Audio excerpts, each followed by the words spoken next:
Genesis 9, starting in verse 8. Then God said to Noah and to his sons with him, I now establish my covenant with you and with your descendants after you, and with every living creature that was with you, the birds, the livestock, and all the wild animals, all those that came out of the ark with you, every living creature on earth. I establish my covenant with you. Never again will all life be destroyed by the waters of a flood. Never again will there be a flood to destroy the earth. And God said, this is the sign of the covenant I am making between me and you and every living creature with you, a covenant for all generations to come. I have set my rainbow in the clouds, and it will be the sign of the covenant between me and the earth. Whenever I bring clouds over the earth and the rainbow appears in the clouds, I will remember my covenant between me and you and all living creatures of every kind. Never again will the waters become a flood to destroy all life. Whenever the rainbow appears in the clouds, I will see it and remember the everlasting covenant between God and all living creatures of every kind on the earth. So God said to Noah, this is the sign of the covenant I have established between me and all life on the earth. The sons of Noah who came out of the ark were Shem, Ham, and Japheth. Ham was the father of Canaan. These were the three sons of Noah, and from them came the people who were scattered over the whole earth. Noah, a man of the soil, proceeded to plant a vineyard, and when he drank some of its wine, he became drunk and lay uncovered inside his tent. Ham, the father of Canaan, saw his father naked and told his two brothers outside. But Shem and Japheth took a garment and laid it across their shoulders, and then walked in backward and covered their father's naked body. Their faces were turned the other way so that they would not see their father naked. When Noah awoke from his wine and found out what his youngest son had done to him, he said, cursed be Canaan, the lowest of slaves will he be to his brothers. He also said, praise be to the Lord, the God of Shem. May Canaan be the slave of Shem. May God extend Japheth's territory. May Japheth live in the tents of Shem, and may Canaan be the slave of Japheth. After the flood, Noah lived 350 years. Noah lived a total of 950 years, and then he died. This is the word of the Lord. Thanks be to God. I read a fascinating memoir a few years back titled The Other Wes Moore, which is about a really successful young man from inner city Baltimore who overcame all of the odds, became a Rhodes Scholar, a decorated veteran, a White House fellow, a successful business leader. He, the author, is named Wes Moore. And he discovered in his young adulthood that he actually grew up just a couple of blocks away, neighbors, from another guy his exact age named Wes Moore. They had so much more in common than just a name and an age. They had the same home life, same family structure. They grew up on the same streets, held the same hobbies, had the same education and the same influences. But this Wes Moore was serving a life sentence for murder. And the standout line from the book is the author's humble reflection. The chilling truth is that his story could have been mine. The tragedy is that my story could have been his. The story that we read a moment ago from Genesis 9, the story that we're delving into today, is among the most human, most honest, most beautiful pictures of redemption that you'll find anywhere in the Bible. But probably more than any text I have ever unpacked as your pastor, Bridgetown Church, you should know that this is no beach read. This is not a rom-com. It is not light, clean, neat, or tidy. It is a deeply complex, entirely vulgar, R-rated biblical moment. And so in all sincerity, I want to offer a fair trigger warning for anyone who has a history of sexual abuse, particularly at the hands of a family member, and a warning to parents that the content of today's sermon will eventually address the mature themes that the story itself introduces, not gratuitously, but honestly. And so if your kids are in the gathering with you, do with that what you will. We are picking up where we left off last week in a teaching series through Genesis, the Bible's opening book. And we ended last week with a replay of Eden, a recreation. Noah's Ark came to rest, and the last line of dialogue before the credits rolled came off the lips of God himself: be fruitful and multiply. As God blessed Adam and Eve, he now blesses Noah and his family. All is right in the world again, happily ever after, only it is not quite that simple. Genesis chapter 9 is about the other Wes Moore. It's about the similarity and difference in the individual human story in ways that will become quite obvious to you in just a few minutes. This story is about my friend Felix from this community, who was born in the projects in inner city Philadelphia to a single mother who worked her hands to the bone to make ends meet, never had food in his fridge, never had boundaries or guidance or adult supervision after school. He was free to roam and decide and become in a corner of the city of Philadelphia that most deemed too dangerous to even pass through. And this story is about me. Born on the outskirts of Nashville to a two-parent home, fridge full of food, appropriate boundaries, guidance, and supervision in a safe neighborhood, greeted by my mom after school every day with an oatmeal cream pie and a Dr. K, which was the Sam's Club generic version of Dr. Pepper. Some of you are like, high fructose corn syrup, that's more dangerous than Philadelphia. But it was a different time, we didn't know.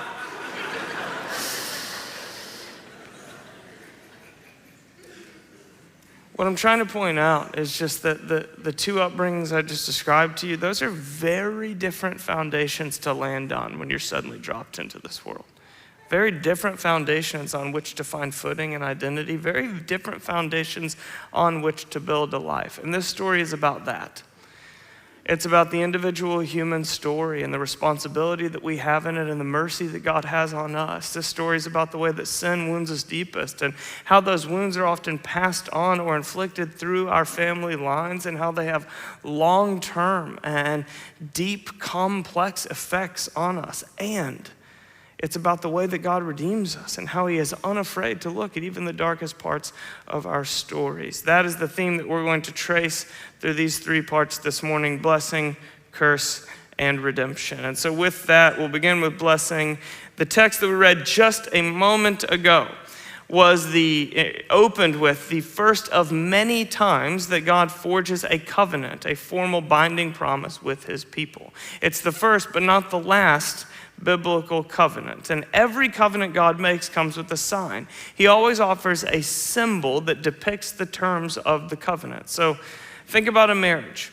That's the only covenant we really still make in the modern West. A marriage is a covenant, a binding agreement between two completely free parties. And because marriage is a covenant, we seal it with a symbol, with a ring. Why do we exchange rings?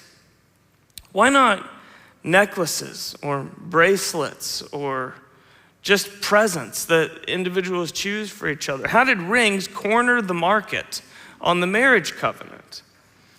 Well, it's because of their shape, what they depict, what they symbolize. Rings are a sign of marriage because they depict unity. Traditionally, Western culture actually began to exchange rings because of the biblical idea that marriage is two becoming one. A circle is a shape with no discernible end to it, just like the bond these two are making. A commitment to surrender my individual identity to take on a unified identity that will never end. That's what rings symbolize. It's why we exchange rings at weddings to this day, two becoming one. Genesis is why we exchange rings at weddings. Isn't that interesting? I think it's interesting. So what was the sign that God gave to Noah? It was a rainbow. That sign was meant to depict the terms of the covenant God was making with Noah. So look back with me at your Bibles, Genesis chapter 9, verse 11. Here's the terms. Never again will all life be destroyed by the waters of a flood. Never again will there be a flood to destroy the earth. So God is making a binding promise. He's making a contract in modern lingo with people. Cosmic decreation will never again be my response to human wrong. How does a rainbow symbolize those terms? Well, think about it. When does a rainbow appear? Usually, not always, but typically it shows up when rain is subsiding and the sun is beginning to shine again. A rainbow appears when rain stops short of flooding all of creation. And then, how does a rainbow appear? Well, the elements that are required to make a rainbow are light and water. Now, wait a minute. This whole story is a replay of creation, right? Original creation. And what did God do first back in Genesis 1? He ordered light and water. It's a recreation sign. This is a sign borrowing the elements that God is saying, I will order what has been put out of order just like I did at first. And then lastly, and most importantly, what does the shape of a rainbow communicate? Well, I find it interesting that in Hebrew, it doesn't actually say rainbow. It just says bow. This is the very same word that we see all over the Hebrew Bible and was common in ancient Near Eastern culture to refer to a bow and arrow, like a weapon of ancient warfare, a tool that Noah and all the surrounding nations were very familiar with that was used for death. God says, hey, look at this tool for death that I am making beautiful as a sign of how I'm keeping my first and greatest promise to redeem all of creation. Because God doesn't just make the covenant with Noah, he actually includes the animals in the covenant. Did you notice that? I wonder if you also noticed when the text was read that the sign of the rainbow, God says it's for him, not for us. Every time the rainbow is referenced, it's God who is remembering the terms of the covenant, not people. Like verse 14, whenever I bring clouds over the earth and the rainbow appears in the clouds, I will remember my covenant between you and me and all living creatures. You know when else God talks like this? In Passover. Put blood on the doorpost, and when I see it, I will remember and will protect this house. In fact, there's a ton of parallels in the Passover account in Exodus that tug on this moment in Genesis, a sign for when God will restrain the release of cosmic chaos that would otherwise destroy life. So check this out. Let's put the whole puzzle together and see the full picture. An instrument of death, a bow, becomes in God's eyes first and then in ours a sign of life and life to the full. Life like God designed it at first, a kind of life that never ends. What does that sound like? The cross. An instrument of horrific, brutal death in the ancient world is displayed in the modern world by churches and on jewelry and in works of art, always as a sign of full, abundant life. And that happened. That symbol got turned upside down from a symbol of taking life to giving it. That happened when Jesus came to Jerusalem at Passover. Not to sound like a broken record here, but who is this story about, friends? It's not Noah. It's Jesus. So covenants, there are these moments in the Bible when God is limiting his range of options for redeeming all of creation. God is freely choosing to limit himself for the sake of love. So again, think about a wedding. This is what a bride and groom are doing. They're freely choosing to limit the ways they could live in the world from this day forth for the sake of love. Now, this is God's first covenant, but as I mentioned, it's not his last. God makes a covenant with Noah here in Genesis 9, but then he goes on to make a covenant with Abraham in Genesis 12, and Israel in the Exodus, and Levi and the priests in Numbers, and then with David in 2 Samuel, and the prophets Jeremiah and Ezekiel both point forward to a new covenant that is coming, but not here yet, prophecies that point to Jesus. And so if we put the biblical covenants together, a picture like this should be in your mind. God narrowing and narrowing and narrowing his options for what it looks like when he will redeem all of creation. It looks to me like an hourglass. That's the picture that I have in my mind. Because covenants, remember, there are moments in the Bible when God limits the range of options for what it's going to look like when he redeems all of creation. God's covenants, they're never a direct tell of exactly how he's going to keep his first and greatest promise to enter the story himself.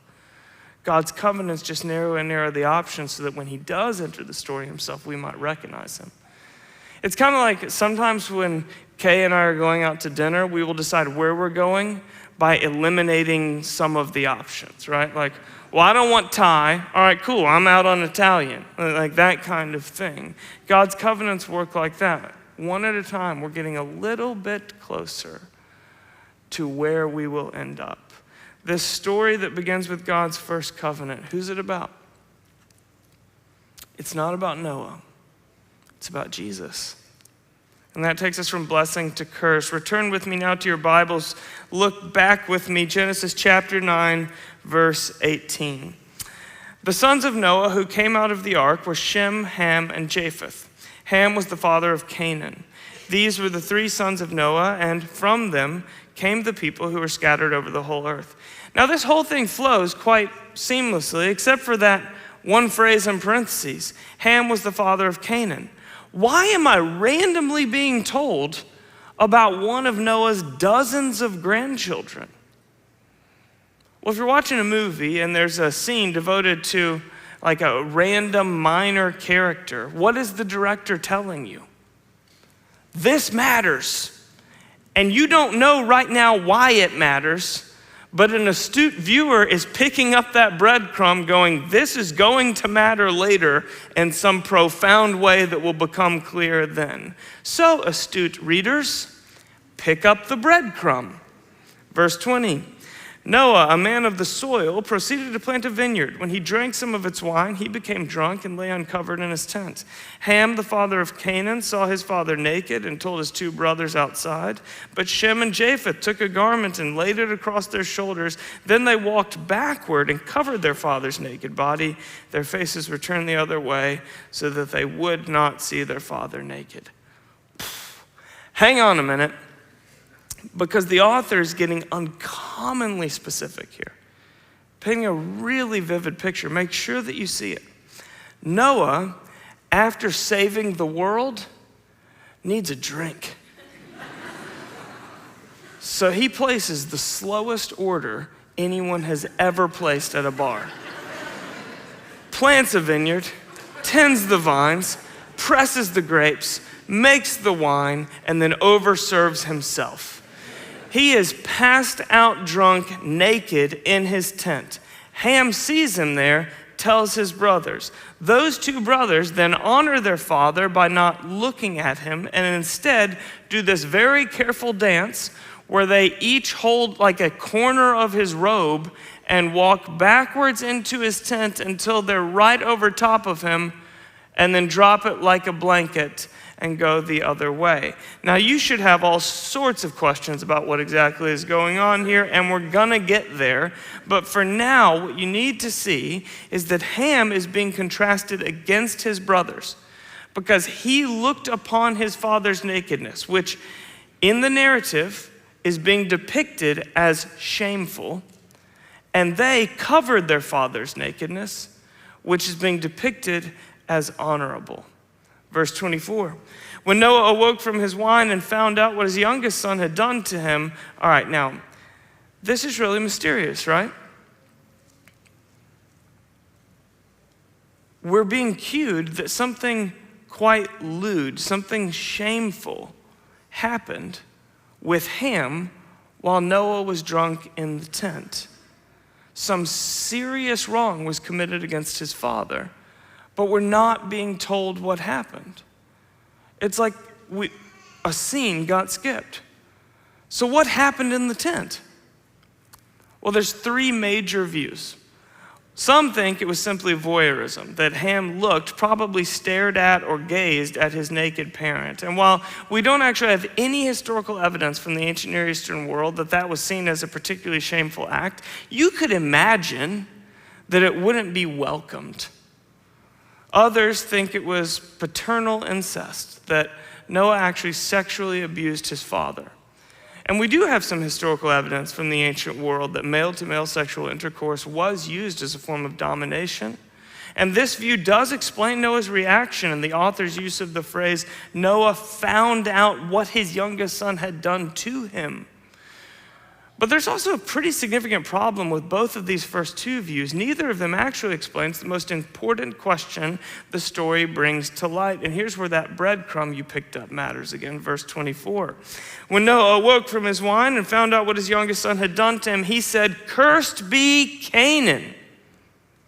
The lowest of slaves will he be to his brothers." Now, hang on, who's Canaan? That's Ham's son, the one that got mentioned a little while back. Canaan is cursed because of something Ham did. What's up with that? Well, the issue with the first two views is neither one of them explains why Canaan would be cursed. And that leaves the third view, maternal incest. Some believe that the author is indicating that Ham had sex with his mother while his father, Noah, was passed out and intoxicated, and Canaan was then the child born from that sexual abuse. And that would explain the cursing of Canaan, not as a condemnation for his own conduct, but an acknowledgement that his conception and birth is the product of a horrendous wrong, the sexual abuse of a mother by her eldest son while her husband is in an intoxicated slumber. And then there's also this. Leviticus chapter 18. The Lord said to Moses, "Speak to the Israelites and say to them, I am the Lord your God. You must not do as they do in Egypt where you used to live, and you must not do as they do in the land of Canaan." That's the promised land where Canaan's descendants settled. "In the land of Canaan where I'm bringing you, do not follow their practices." Now let's pause for a second here, make sure you're tracking. God is commanding Israel not to imitate practices that are common among the Canaanites, the descendants of Canaan, but are outside of his design for human flourishing. All right, avoid practices. Like which ones? Keep reading. "You must obey my laws and be careful to follow my decrees. I am the Lord your God. Keep my decrees and laws, for the person who obeys them will live by them. I am the Lord. No one is to approach any close relative to have sexual relations. I am the Lord. Do not dishonor your father by having sexual relations with your mother. She is your mother. Do not have relations with her. Do not have sexual relations with your father's wife. That would dishonor your father." Well, that's interesting. The very first act that is mentioned that's common among the Canaanites is maternal incest that the Israelites are told to avoid. But we're reading from an updated English translation. It's even more on the nose if we go to previous translations like this one. "You shall not uncover the nakedness of your father. It is the nakedness of your mother. She is your mother. You are not to uncover her nakedness. You shall not uncover the nakedness of your father's wife. It is your father's nakedness."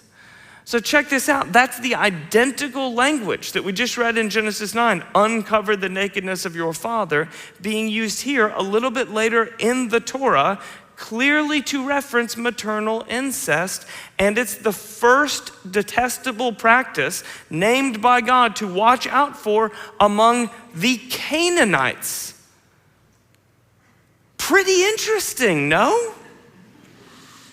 Leviticus 18 is very clear that to uncover the nakedness of your father means, at least here, to have sex with your mother. So what happened in the tent?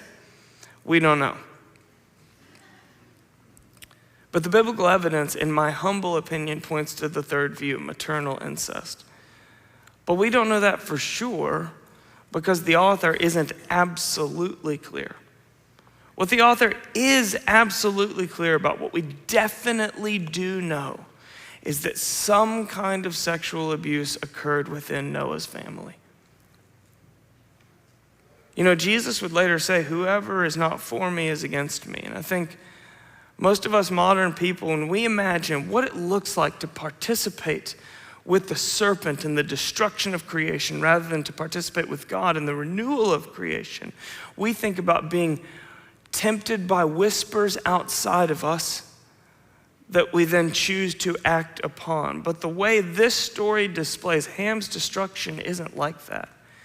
Ham is actually analogously portrayed in Genesis 9 as a human vessel for the deceiver, acting in concert with the serpent, not based on some outside whisper, but an internal motivation. So what happens when sin gets embodied, when it gets inside of us, when a sin pattern becomes so much a part of us that it's no longer an external temptation, it's an internal motivation? You know, we often distinguish between alcoholics and functional alcoholics. Right? An alcoholic is someone with a drinking problem. A functional alcoholic is someone who can go about life quite functionally and normally most of the time while drunk. And the coworkers, friends, neighbors of a functional alcoholic, they're almost always entirely unaffected by that individual's substance abuse. In fact, they may be entirely unaware of it even while they've experienced them frequently or exclusively under the influence of that substance. This is a person who can have an utterly dysfunctional pattern in their life that seems to actually be hurting no one else, with one great exception: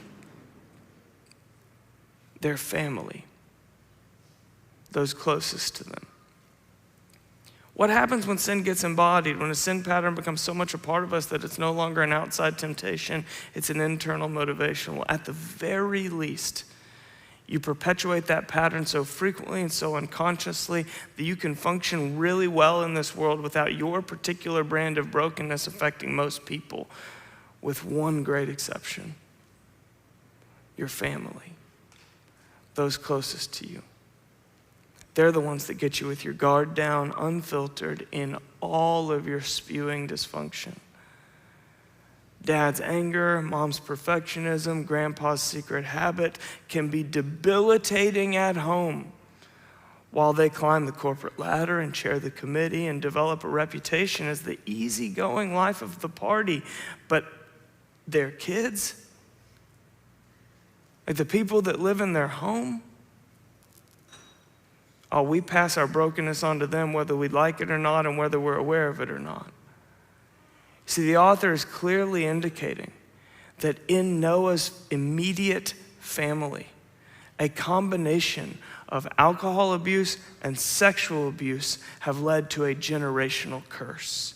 Cursed be Canaan, the lowest slave he will be to his brothers. A generational curse, in the language of Genesis, depicted in this story as what we more commonly call generational sin today. In Exodus 34, the Lord triumphantly introduced himself to Moses. And he passed in front of Moses, proclaiming, the Lord, the compassionate and gracious God, slow to anger, abounding in love and faithfulness, maintaining love to thousands and forgiving wickedness, rebellion, and sin. Yet he does not leave the guilty unpunished. He punishes the children and their children for the sin of the parents to the third and fourth generation. Yikes. Had me right up until the end there, Yahweh. Did not stick the landing on the personal intro, right? What could this possibly mean? Well, it means there are layers to what it means. Layers that all of us know by experience. First, it means that sin runs in the family, which is why the ESV translates this not punishing the children for the sin of their parents, but visiting the iniquities of the fathers on the children. And the complete Jewish Bible says causing the negative effects of the parents' offenses to be experienced by their children. So you should think of this less as a divine punishment and more as an honest human observation.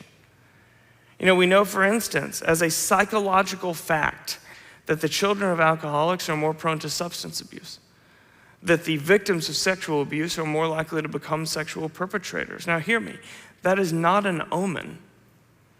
There's plenty of people that overcome the statistics. Plenty of people actually don't inherit or pass on the dysfunction of their family line. Just like plenty of people come from a blue-eyed mom and dad and then they've got brown eyes. We're talking about the mystery of genetic inheritance here, not a math equation. But we're also talking about the very neurobiology that continues to perplex our world's brightest minds. How could it be that the very people most familiar with the consequences and pain of a particular type of dysfunction are also the most likely people to pass on that exact brand of dysfunction. Generational sin. You are more likely to repeat the patterns of your parents and grandparents. We pass on the good with the bad. Look at the sin most embodied in you. The sin that has become for you an internal motivation more than an external whisper. And then think about your childhood, the home that you grew up in. And almost always there are strong parallels. The next layer to this introduction in Exodus 34 is that the parent's sin has consequences for the children's future. Right? Even when sin doesn't get passed on directly, we all still live in its collateral. Just to return to the same example about alcoholism, if your maternal grandfather was a violent alcoholic and your maternal grandmother never drank a drop, and then you grew up in a home with a mom and dad who always drank in moderation and responsibly, then the pattern's been broken, right? Sin isn't running in the family, not in this way anymore. Well, sure, but that still means that your mom grew up in a home that was ordered by a woman who spent her childhood always managing her dad's violent outbursts, who strategically planned when to stay over at a friend's house and when it was safe to ride in dad's car, who has memories of social embarrassment when her father showed up to occasions drunk, who helped her mom up off the kitchen floor a time or two when dad brought violence home, the careful dance she learned when he was drinking, the anxiety she felt at the sign of his first sip, and all of the constant management, the social management, the time management, environment management, the need to control what I can't control because there's so much I can't control kind of management. That gets passed on from mother to daughter to grandchildren, even if the booze stops.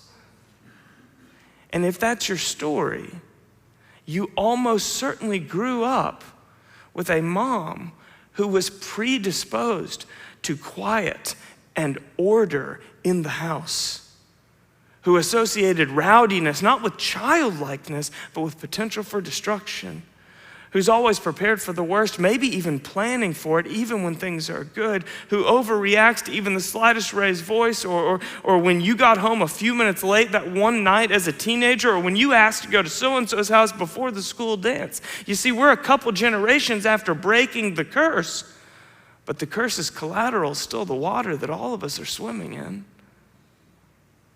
And that same principle applies to any embodied sin pattern.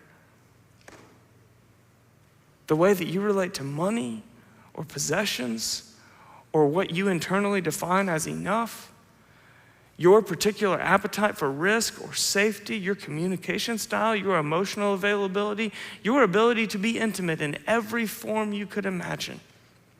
This is why doing a genogram, which is an audit of the patterns in your family history, is such a key spiritual practice, because it is like looking in a mirror at your own reflection and noticing aspects of yourself that you've never seen before. In Genesis 9, substance abuse and sexual abuse are combining to form a curse that gets passed on through generations. It's about generational sin. And God acknowledges right here on the pages of Scripture that every last one of us, when we come into this world, is dealt a different hand. As it says in Psalm 103, He knows how we are formed. He remembers that we are dust. Do you hear me? God is aware of the hand you've been dealt. He is aware of your family of origin, aware of the trauma of your past, aware of the home environment you grew up in, aware of what happened to you. He is aware of what you did, aware of what you've been given, aware of what was taken, aware of what was never given or done or said. God is aware of all of that. He is aware of every card in the hand you've been dealt.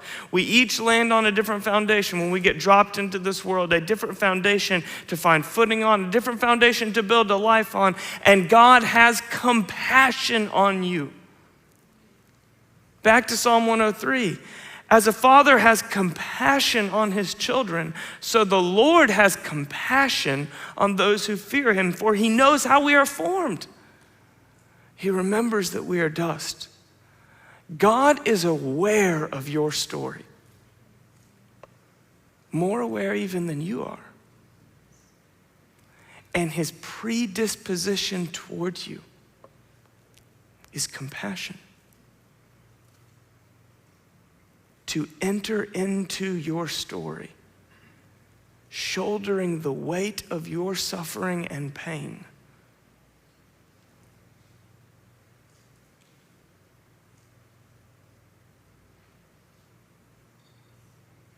God, what are you revealing to me right now?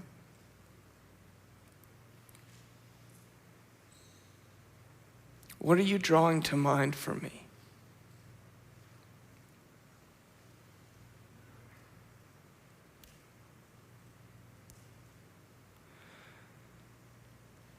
What is it that I'm suddenly realizing you want to talk to me about today?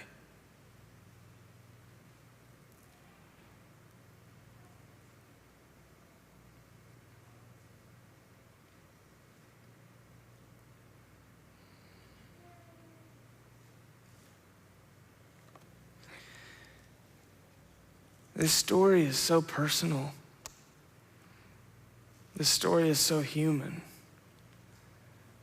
It's about the way sin wounds us deepest and how those wounds are often inflicted through our family line and how they often have long-term and very complex effects on our lives. But at the very same time, this story is about the way God redeems us. It's about how unafraid he is to look at even the darkest parts of our stories.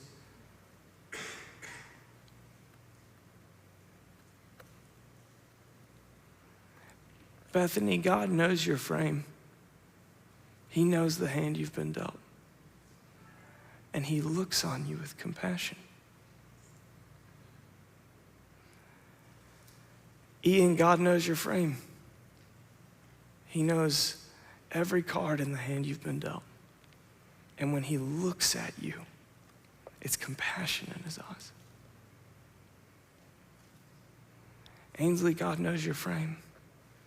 Knows every moment of your story, everything you've inherited, even more than you do. And when he looks at you, it's compassion.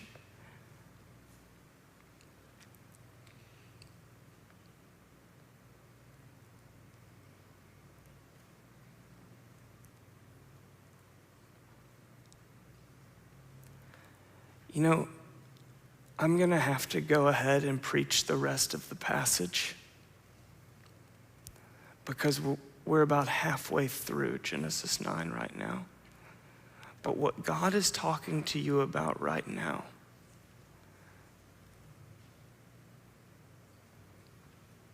he's bringing it up, but he's not done. So hang on.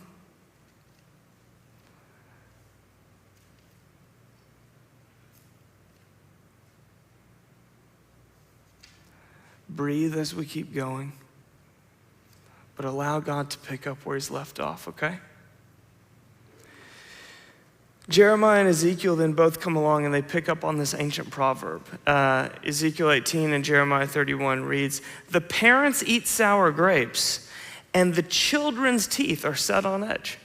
Sour grapes used to make wine that pass on a curse, not to those who are eating or drinking the grapes, but to the next generation, and then the next, and then the next. An ancient proverb, this ancient proverb that gets repeated 4 different times in the Hebrew Bible based on this story of Noah's family dysfunction. But when Jeremiah and Ezekiel bring it up, they both bring it up to say, God's not gonna get redemption done that way anymore. Everyone will be held accountable for their own life and their own conduct because a new covenant is coming. So the Bible acknowledges both that there is a generational inheritance that really affects us while still holding us accountable to do the very best we can with the life that we have been given. He knows how we are formed and remembers that we are dust. That's Psalm 103. But then in Luke 12, from everyone who has been given much, much will be demanded. And from the one who has been entrusted much, much more will be asked. You see, some have been given 1 talent, some 3, and some 5. And all of them are held accountable to courageously, selflessly, lovingly spend what he's entrusted to us. That's Jesus in Matthew 25. God acknowledges that every last one of us has been dealt a different hand while still holding us accountable to play the hand that we're dealt. This story is about generational curses, absolutely, but it's equally about generational blessings, which are just as much a part of the biblical story. You see, this is a story about growing up in the projects in inner city Philly with a fridge that's entirely bare and no parent in the home. And it's a story about growing up on the outskirts of Nashville with a mom and dad in the home and oatmeal cream pies and Dr. K's after school. It is acknowledging both of those stories. And it's acknowledging that the complexity of the characters holds regardless of the setting of the plot. It acknowledges that substance abuse and sexual abuse, the controlling moms and shaming dads and workaholism and depression and OCD and outbursts of rage and escapism and neglect and bullying and being exposed way too young, all of that and so much more happens among sirens on avoided urban blocks and in cozy suburban homes and in 3-story mansions in the fancy part of town. The setting of the plot does not dictate the story that you're living in the hand you've been dealt, because every last character in this story, including you and me, is carrying the curse. And there's only one who really sees the hand that you have been dealt, every last card in it. And when he looks at you, it's compassion in his eyes. And it's a fire in his belly that says, spend it. Spend it all on others. Every blessing that you have received, that's how the blessing you receive gets passed down your family line. You give it all away. What was the sign God gave to Noah? A rainbow. God set this beautiful, straightforward way to redemption. He made a covenant. He put a sign in the clouds, water and light blending together in a majestic display, a sign of God's first and greatest promise, but bent in the image of a violent instrument that he's going to use for redemption. What a direct path God's laid out to Jesus. And then immediately after that, a straightforward path to redemption is made massively complex by human participation. And I don't mean complex like, oops, we ate from the wrong tree.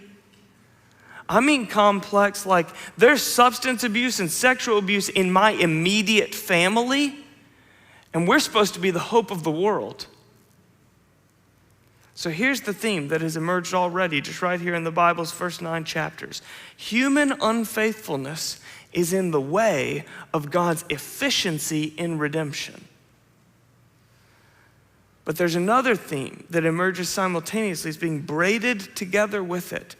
But God is patient and keeps his promises to the very end. God's slowness isn't a frustration, it's a compassion. That's what it says in 2 Peter 3. The Lord is not slow in keeping his promises, as some understand slowness. Instead, he is patient with you, not wanting anyone to perish, but everyone to come to repentance.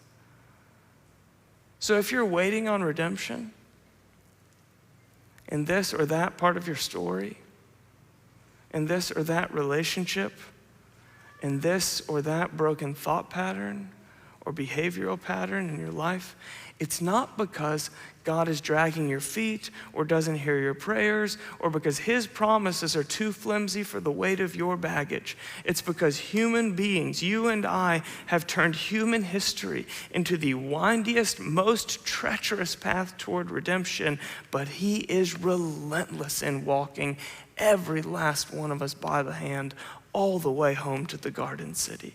And that is exactly what the blessing and cursing in Genesis 9 is about. The complex puzzle human faithfulness continually puts in God's way and God's relentless commitment in getting us home anyway. And that brings us finally to redemption. Let's look back down at this story one more time. Genesis chapter 9, verse 26. He also said, "Praise be to the Lord, the God of Shem. May Canaan be the slave of Shem. May God extend Japheth's territory. May Japheth live in the tents of Shem, and may Canaan be the slave of Japheth." Now, some read this like a divine oracle, like Noah is pronouncing a canned future that every family line is now going to be trapped in. But the more common reading and the more accurate reading, I believe, is that Noah is speaking something more akin to a prophetic word. Like we are getting a glimpse into the mysterious will of God for how redemption is going to come about through such tragic circumstances, a promise to hold on to for the long road ahead. Now you got to remember what we're dealing with here. This is the restart of the human family. Shem, Ham, and Japheth are each patient zero of nationalities and ethnicities that are going to spread over different regions to repopulate the earth. So first, Noah pronounces a blessing not on Shem, but on the God of Shem. So Shem is blessed because of his trust in Yahweh, who is the personification of all blessing. Next, Japheth is blessed by Noah with extended territory, meaning prosperity and multiplication, a big growing nation. But ultimately, Japheth's line is going to come into, to live or dwell, most literally, in the tents of Shem.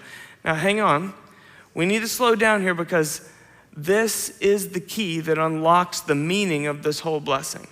So Shem is entrusted Yahweh's name and unique favor, and if you follow Shem's lineage over the next few chapters, you will see that it leads immediately to Abraham, Isaac, Jacob, and the tribes of ancient Israel. Japheth, on the other hand, is blessed with prosperity and promised that one day he will come into Shem's tent.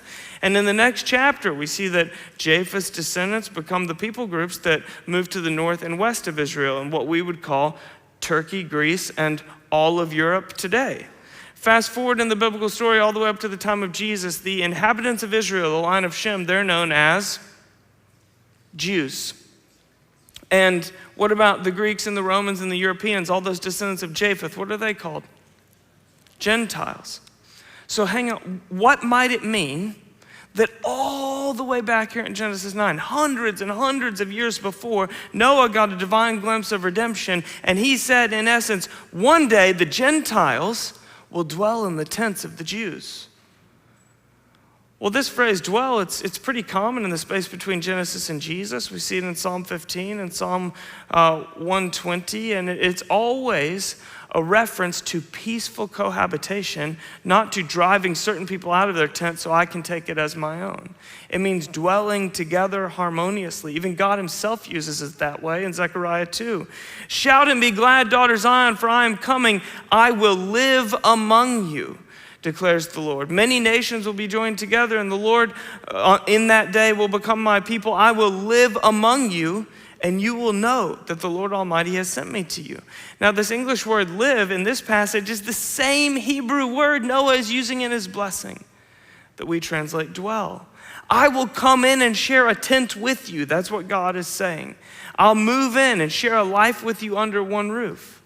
And do you remember that really weird dream that Peter had when he fell asleep and took a nap on a roof one time about the same Holy Spirit that he had seen given to the Jews, now being given to the Gentiles, God coming in and living with everyone, despite what tribe they're a part of, but not just living in individuals, but bringing them together. Those are the pieces that Paul put together in Ephesians chapter 2 when he said that Jesus has not only filled us individually with his Spirit, but he has destroyed the dividing wall of hostility, making the two groups one. That's the dividing wall between where the Jews and the Gentiles worship in the temple, in God's tent, in God's house, saying God has made a way for these to dwell together. Noah was saying all the way back here at the very beginning of that massive story that God's redemption is so complete that it will include the weaving back together of human unfaithfulness, what the curse, what generational sin has driven apart,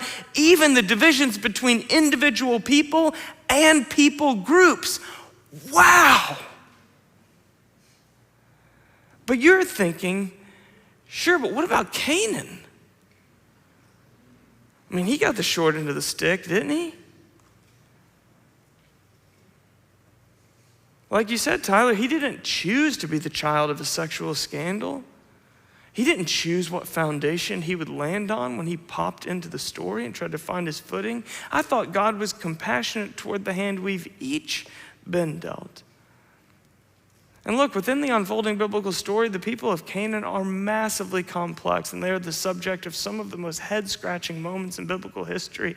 So I'm not going to pretend this is simple, but I do want to point out that if the aim of this blessing is the putting back together of what sin broke apart, and it is, and if it's pointing to a long-awaited future, one that is not going to be realized and fully understood until after God himself enters into the story in flesh and blood, and it is, then the future promised to Canaan in Noah's blessing can only be understood in light of Jesus. And Canaan gets mentioned not once but twice in Noah's blessing. And both times Canaan is called a servant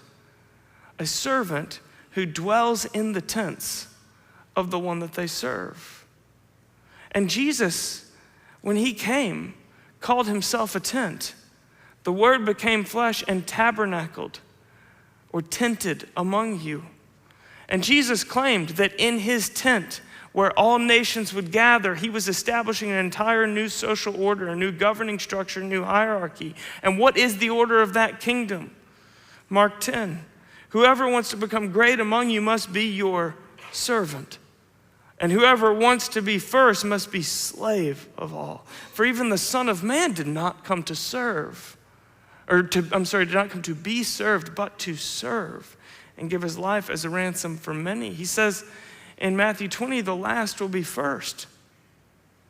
You see, this blessing, it's not about prosperity for two brothers and a curse on the third. It's about the way that God will gather all of his children together and dwell with them and they with one another. This is a blessing about the renewal of all of creation, a renewal that holds a special place for anyone who seems to have been dealt the short or been given the short end of the stick. We're talking about a blessing that crowns servants, one where the person who is seated at least honor at the table is picked up by the host and brought to the seat of greatest honor and set back down. Genesis 9 began with the blessing, be fruitful and multiply. It's an eat and take two, but then the pattern repeats itself. Right after the blessing comes human unfaithfulness, and a curse reinfects a cleansed world. And on the heels of that curse, here comes God with another blessing. Never again will I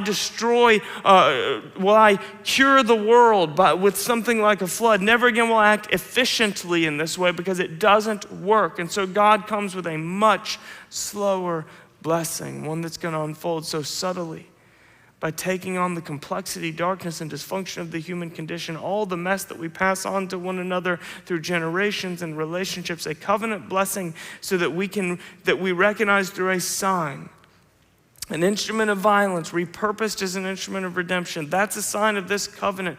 Who is the story about? This whole drama, it's not about Noah or Shem or Ham or Japheth or even Canaan. This is one long story pointing directly to Jesus, the Redeemer. So there was these two Westmores that grew up as neighbors in Baltimore. So much in common on paper. But of course, the lives we lead, the complex mixture of the story we inherit and the story we choose, that doesn't play out on paper. Generational blessings and curses, the uneven foundations we live our lives on, the various hands we're dealt. This story is about how God keeps his promises amid all of that. And so for some, the response today is going to be to count your blessings. And for others, the invitation today is going to be to receive God's compassion. Holy Spirit, would you come?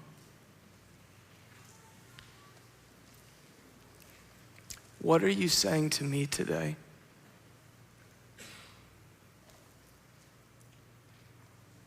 What do you want to talk to me about?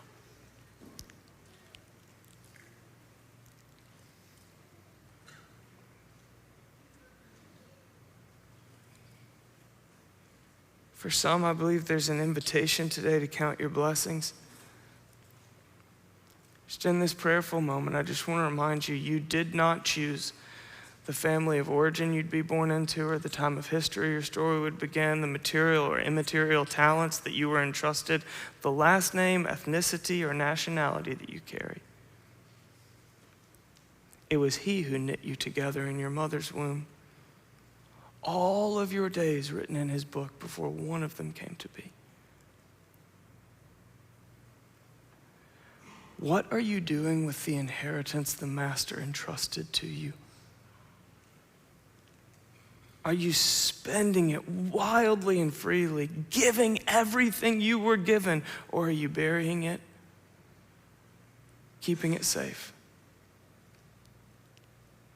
What are you doing with the inheritance He's entrusted to you? And are you ready to say to the Master, I invested what you gave me and even multiplied it?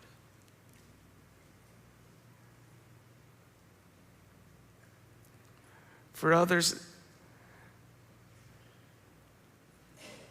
there's an invitation from God today to receive His compassion, to see God seeing you with eyes of compassion.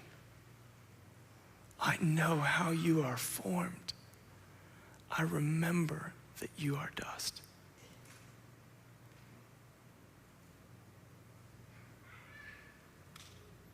I see every card in the hand you've been dealt, and I am not judging you. I am not demanding from you. I am not grading you. I am entering into your story, shouldering the hardship and the pain alongside you, suffering beside you. Can't you see me? Won't you let me help?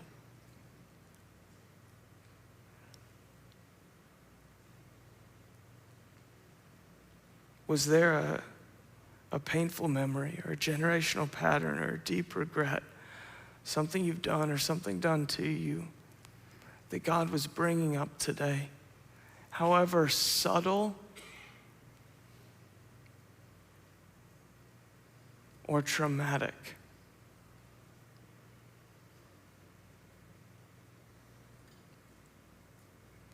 I want you to go back to that place now, that place I asked you to hold. And just ask Him this one simple question. Jesus, where were you when that happened?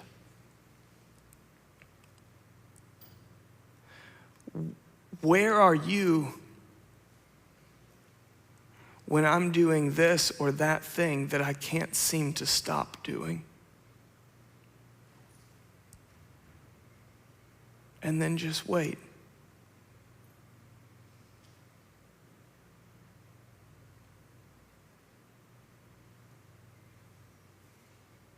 See where Jesus might reveal Himself, and you'll know it's Him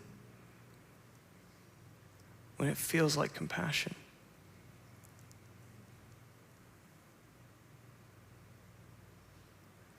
Like entering into the pain with you, helping you to carry it.